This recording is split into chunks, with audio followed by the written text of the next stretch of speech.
በስመ አብ ወወልድ ወመንፈስ ቅዱስ አሐዱ አምላክ አሜን። ሰኔ 10 ቀን የሚከበሩ ዓመታዊ የቅዱሳን በዓላት። እንኳን ለቅድስት ቤተ ክርስቲያን ዓመታዊ የተድላና የደስታ በዓል በሰላም አደረሳችሁ አደረሰን። በዚች ቀን ለ40 ዓመታት በመላው ዓለም የተዘጉ አብያተ ክርስቲያናት የተከፈቱበት ቀን ይታሰባል። ይህስ እንደምን ነው የሚሉ ቅድስት ቤተ ክርስቲያን ዓለም ሳይፈጠር በአምላክ ልቦና ታስባ በዓለመ መላእክት ከታየች በኋላ አበው ተስፋ ሲያደርጓት ነቢያት ትንቢት ሲናገሩላት ሱባዔ ሲቆጥሩላት ምሳሌን ሲመስሉላት ኖረዋል። ዘመኑ በደረሰ ጊዜ በአምላካችን ኢየሱስ ክርስቶስ በመጸነሱ ተጸንሳ በመወለዱ ተወልዳ በጥበብና በሞገስ አብረው አድጋ በጥምቀቱ ተጠምቃ በትምህርቱ ጸንታ በደሙ ተቀድሳ በትንሣኤው ከብራ በእርገቱ ሰማያዊትነቷን አጸንታ በበዓለ ሃምሳ መንፈስ ቅዱስ ወርዶላት በይፋ ለልጆቿ ተሰጥታለች። ቅድስት ቤተ ክርስቲያን አባቶቻችን ቅዱሳን ሐዋርያት በመላው ዓለም ዙረው በብዙ ድካም የሰሯት ቤተ ክርስቲያን ለ200 ዓመታት እጅግ የብዙ መከራዎችን አሳልፋለች።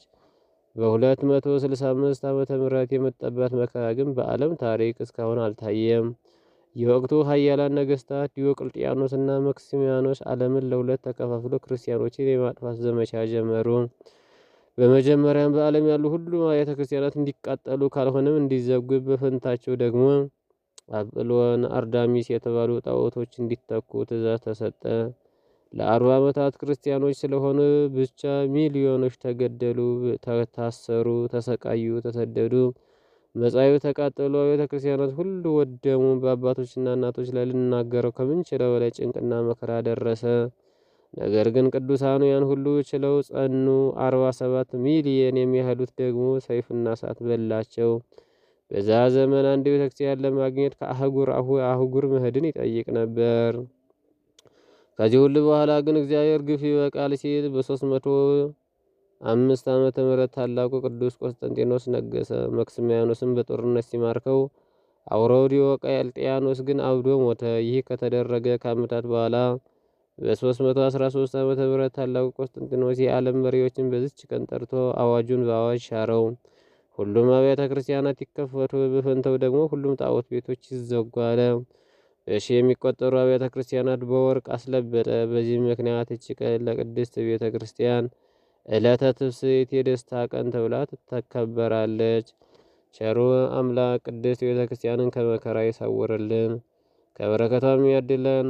ትውልዱ ደካማ ነውና ከማንችለው ፈተናም ይጠብቀን።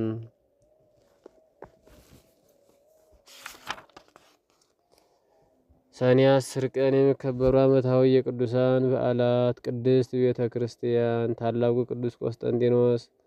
ቅድስት ሶፊያ ሰማዕት ከታላላቆች ሶፊያዎች አንዷ ናት።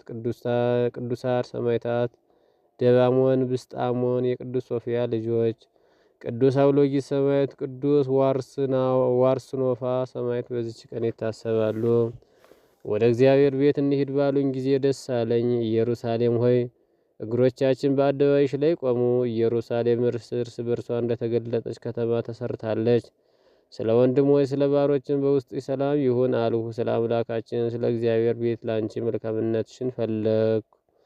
ሰላም ለኪ ቅድስት ቤተ ክርስቲያን ዘይብሉኪ ሊቃውንት ማኅደረ መላእክት ትጉሃን ወዘቀደሰኪ በቃል ወልደ ማርያም መድህን እምድረ አፀወኪ በግፍ ዲዮቅልጥያኖስ ኩኑን አርሃወኪ ቆስጠንጢኖስ አበ ነገሥታት ጻድቃን ቤተ ክርስቲያን መርዓት ለሰማዕታት አክሊል ዘቀደሰኪ በቃሉ ወልደ እግዚአብሔር ልዑል በእንቲአኪ ተቀትሉ አርጋበ ኦሪት በወንጌል አዋልደ ሶፊያ ንጽሕት ይፈርህወ ለነበልባል ደባሞን ወውስጣሞን ወየና ድንግል ሀረገወይን አንቲ ቤተ ክርስቲያን ቅድስ ሞገሶሙ ለሐዋርያት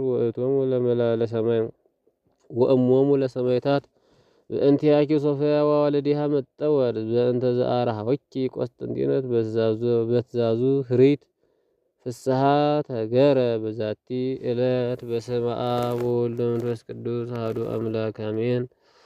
ሰኔ 11 ቀን የሚከበሩ ዓመታዊ ቅዱሳን በዓላት። ማር ገላውዲዮስ ሰማዕት። ቅዱስ ገላውዲዮስ የተወለደ በ3ኛው ክፍለ ዘመን በድሮ የሮም ግዛት በአንጾኪያ አሁን ሶሪያ ውስጥ ነው።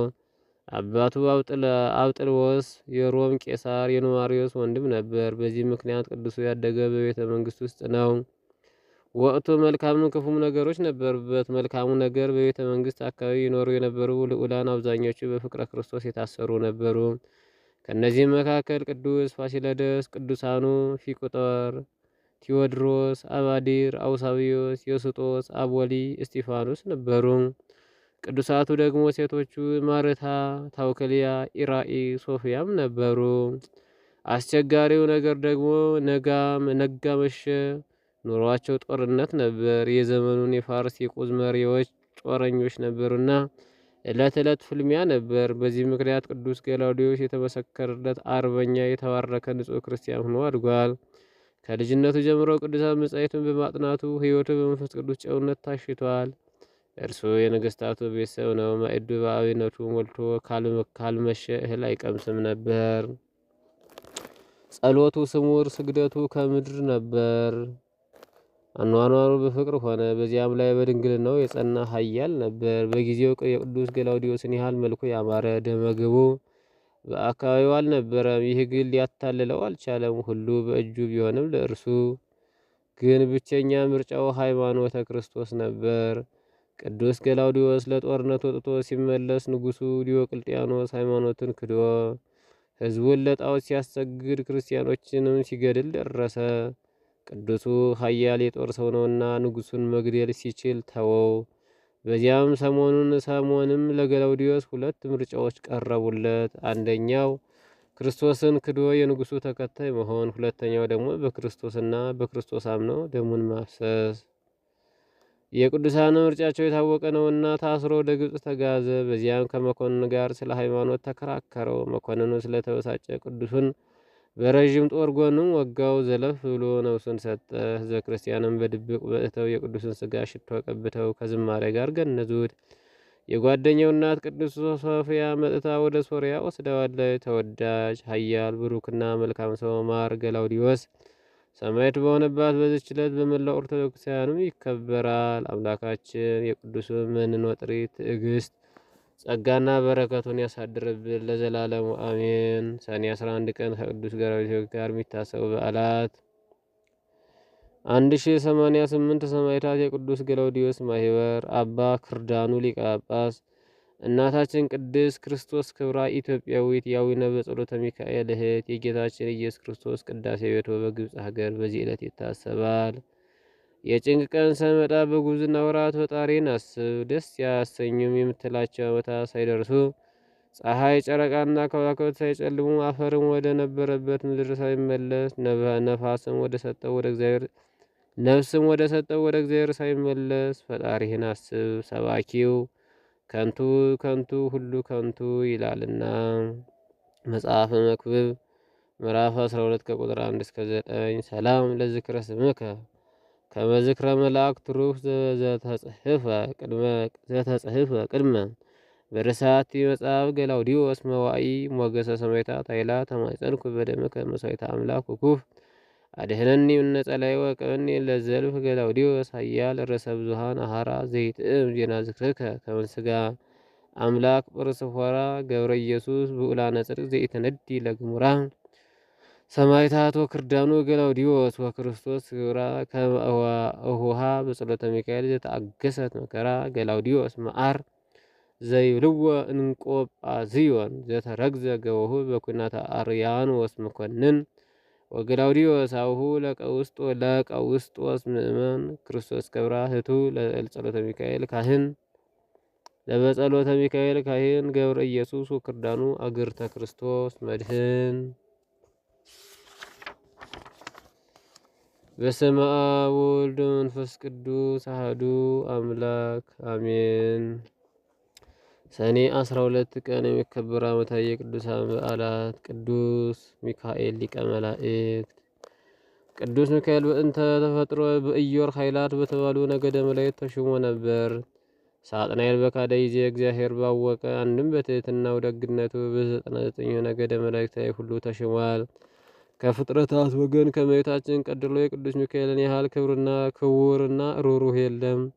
በምልጃውም በረዳትነቱም የታወቀ መልአክ ነው። መጽሐፍ መልአከ ምክሩ ለእግዚአብሔር ይለዋልና ወስሙ መስተሳሂልም ይለዋል። ቂም የሌለው ለምሕረት የሚፋጠን ደግ መልአክ ነውና በብሉይ ኪዳን በመከራ ለነበሩ ቅዱሳን ሞገስ፣ ረዳት፣ አዳኝ ቢሆናቸው መጋቢ ብሉይ ተሰኝቷል።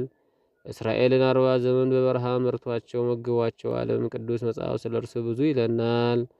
በኦሪት ዘፍጥረት ምዕራፍ 48 ከቁጥር 16፣ ትንቢተ ኢሳይያስ ምዕራፍ 5 ቁጥር 13፣ መጽሐፈ መሳፍንት ምዕራፍ 13 ቁጥር 17፣ ትንቢተ ዳንኤል ምዕራፍ 10 ቁጥር 21፣ ምዕራፍ 12 ቁጥር 1፣ መዝሙር ዳዊት መዝሙር 33 ቁጥር 7፣ ራዕየ ዮሐንስ ከምዕራፍ 12 ከቁጥር 7 የቅዱስን መልአክ ተራዳኢነት የሚነግሩን የመጽሐፍ ቅዱስ ጥቅሶች ናቸው።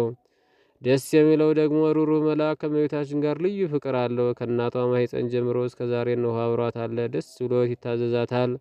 ማማለድ ሲፈልግ እመቤቴ ሆይ ቅደሚ ይላታል። ወደ እሳት መጋረጃ አብረው ገብተው ለዓለም ምሕረትን በረከትን ያወርዳሉ።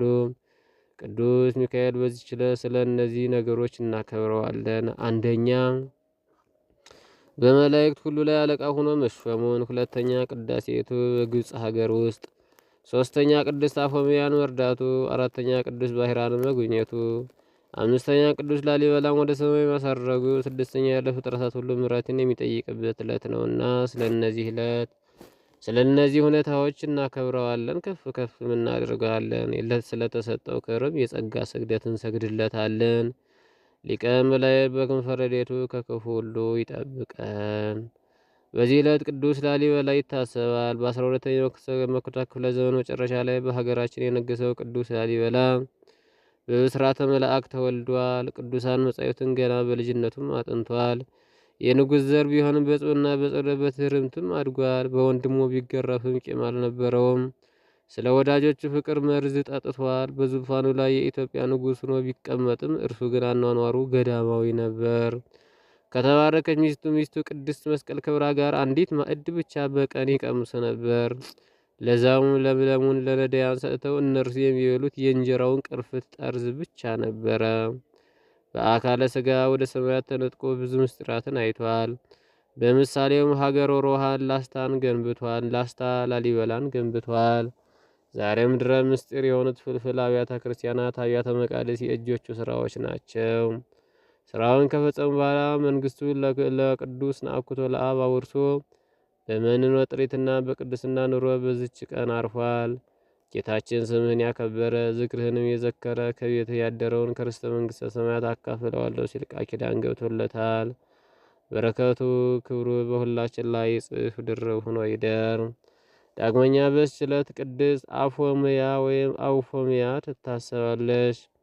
ከቅዱስ አስተራኒቆስ ጋር በተቀደሰ ትዳር የኖረች፣ ምጽዋትን ያዘወተረች፣ በፍቅረ ቅዱሳን የጸናች፣ ንጽህናዋን ጠብቃ ሰይጣንን ያሳፈረች ደግ እናት ናት። ዛሬ የቅዱስ ሚካኤልን ስዕል ታቅፋ በትምህርተ መስቀል አማትባ አርፋለች። ቅዱሱ መልአክም ወደ ገነት አሳርጓታል። ከእናታችን ቅድስት አፎምያ ረድኤት በረከት ይክፈለን። በዚህ ዕለትም ቅዱስ ባሕራን ቀሲስ ይታሰባል። የደጋግ ክርስቲያኖች የድሆች ልጅ በሕፃንነቱ በግፍ ወደ ባህር የተጣለ በእግዚአብሔር ጥበብ አድጎ የግፈኛውን ንብረት የወረሰ በመልካም ትዳር በተቀደሰ በቅስና ያገለገለ ምጽዋትን ያዘወተረ አብያተ ክርስቲያናትን ያሳነጸ ደግ ክርስቲያን ነው። በዚህች ቀን አርፎ ቅዱስ ሚካኤል ወዳጁ በዕረፍተ ገነት አኑሮታል። አምላካችን እግዚአብሔር ከቅዱሳኑ ረድኤት በረከት ይክፈለን። በመልጃቸው እኛን ይማረን፣ ጸሎታቸው ለእውነተኛዋ የንስሐ ቀን ያብቃን። በዚህ ዕለት የሚታሰበው ዓመታዊ የቅዱሳን በዓላት ቅዱስ ሚካኤል ሊቀ መላእክት፣ ቅዱስ ላሊበላ ጻድቅ ንጉሠ ኢትዮጵያ፣ ቅድስት አፎምያና ባለቤቷ ቅዱስ አስተራኒቆስ፣ ቅዱስ ባሕራን ቀሲስ፣ ቅዱስ ለእስክንድሮስ ሊቅ፣ አባ ዮስጦስ ሊቀ ጳጳሳት፣ የሐዋርያው ቅዱስ ማርቆስ ደቀ መዝሙር የነበር አባ ቄርሎስ ሊቀ ጳጳሳት በዚች ዕለት ይታሰባሉ። በሰማይም ሰልፍ ሆነ። ሚካኤልና መላእክቱን ዘንዶውን ተዋጉት። ዘንዶውን ከመላእክቱ ጋር ተዋጋ፣ አልቻላቸውምም። ከዚያ ወዲያ በሰማይ ስፍራ አልተገኘላቸውም። ዓለሙን ሁሉ የሚያስተው ዲያብሎስና ሰይጣን የሚባለው ታላቁ ዘንዶ እርሱም የቀደመው እባብ ወደ ምድር ተጣለ። ራዕየ ዮሐንስ ምዕራፍ 12 ከቁጥር 7። ሰላም ለቤትከ በሀገረ እስክንድርያ ዘቅደሳ ለእስክንድሮስ ሊቅ ለቤተ ማርቆስ ሞገሳ ሚካኤል ንጹሕ ዘይተአምር አበሳ ይብሉከ አሃዊከ ርእሰ ርኡሳን አንበሳ ዘቀጥቀጦ ወሞኦ ለአርዌ ምድር እንስሳ። ሰላም ለዝክረ ስምከ ዘተበጻ በህቁ ወመንኖ መንግስት ምድራዊ ዘምስተጥሪቱ ወርቁ ላሊበላ ብፁዕ ለገብረ ማርያም ልጽቁ ዘባነከ መንፈሳዊ ለእግዚአብሔር ምርፋቁ ወርራሄከ እጹ ኢተአመር ሁልቁ ሰላም ለከ ሚካኤል ሰላም ለሚካኤል ዘሴሞ እግዚአብሔር ወዘቀደሱ ቤቶ በእስክንድርያ ሀገር ለላሊበላ ሰላም ወለእስክንድሮስ ማይምር ለአፎሚያ ብጽዕ ወለመህራን ክቡር ለቄሩር ጻድቅ ወለይስጦ ስማር ሚካኤል የዋ እግዚአብሔር ዘሴሙ ወዘይአምር ወትረ በቀለ ወተቀይሞ ላሊበላ ጻድቅ ብእስተ ፍቅር ወተሳልሞ አፎሚያ ብጽዕት ወመህራን አበሞ ቄሩሮስ ጳጳስ ወይስጦስ ቀናንዎ ወለእስክንድሮስ ዘግብጽ ዘይጥዕም ስሞ ዘአቅረብኩ ማህሌታ አዘኪሬ ይላፈ ምለተጸምዱከ ዘልፈ ለለአነብ ተወከ ዘንዴቴ መጽሐፈን ተረሰይከ እግዚኦ ጸሪቀ መበለት ውቅፍ ብላአብ ውላን ዘተርፈ ነቢያት ቅዱሳን ሐዋርያት ሰባኪያን ሰማዕታት ጻድቃን ደናግል ወሰማዕታት ጻድቃን ወላእት ትጉሃን ደናግል አዴ ወመነኮሳት ሄራን ባርኩ ጉባኤተ መካን እስከ አረጋዊ ልሂቅ እምነሆ ሕፃን ለዘጻፎ በክርታሉ ዘጻፎን ዘይደር ለስተነዛሩ ተርጎም በልሳን አዲስ ወለዘሰማ ቃሉ በዘመንፈስ በጸሎተ ማርያም አራቂተ ኩሉም ባይ ስውረ ይመሐረነ ኢየሱስ ክርስቶስ ስውረ ይመሐረነ ኢየሱስ ክርስቶስ ስውረ ይመሐረነ ኢየሱስ ክርስቶስ ወይፈኑ ለነ ጸጋ መንፈስ ቅዱስ እምይእዜሰ እስከ ለዓለም ወእስከ ዳግም ምጽአት ወስብሐት ለእግዚአብሔር ወለወላዲቱ ድንግል ወለመስቀሉ ክቡር አሜን።